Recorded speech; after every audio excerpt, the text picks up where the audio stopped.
La nuit, l'aéroport Charles de Gaulle se transforme. Les lumières s'estompent, les terminaux se vident, et un monde caché émerge. Un monde que vous ne remarqueriez jamais en plein jour.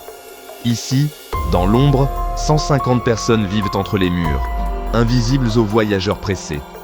Imaginez, France 2025. 350 000 personnes sont sans abri.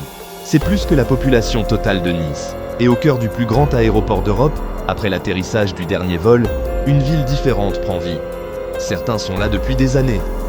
Jean-Charles, qui célèbre son anniversaire tous les jours, prie à sa manière, aménage son coin avec soin. Il appelle cet endroit sa stabilité. Aaron, qui se lève à 5 heures pour se fondre dans la masse au travail, cache sa double vie à ses collègues. Jamila, mère et grand-mère, expulsée illégalement, préfère l'aéroport à la rue. Mais la solitude lui pèse lourdement.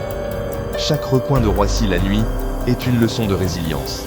Les gens se camouflent derrière des valises, cherchant de l'énergie avec des panneaux solaires, et dorment derrière des portes verrouillées conçues pour les garder hors de vue. Ces portes, autrefois pour la sécurité, servent maintenant de rideaux qui cachent moins la vérité aux touristes du matin. Il y a aussi de la solidarité ici. Des habitants organisent donc des distributions de nourriture, des boulangers laissent leur pain invendu, des chauffeurs de taxi partagent un mot ou un repas. Même dans le monde souterrain, des sous-sols secrets remplis de nourriture oubliée et de parfums abandonnés, il y a un étrange sentiment de communauté. Certains parlent de liberté, de l'absence de règles, de la beauté rude de survivre en marge. D'autres avouent la solitude, le sentiment d'être invisible même dans la foule.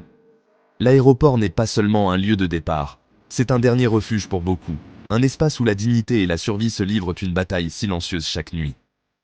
Alors la prochaine fois que vous traverserez un aéroport, regardez d'un peu plus près. Combien de mondes cachés existent juste sous nos yeux, invisibles jusqu'à ce que l'obscurité les révèle.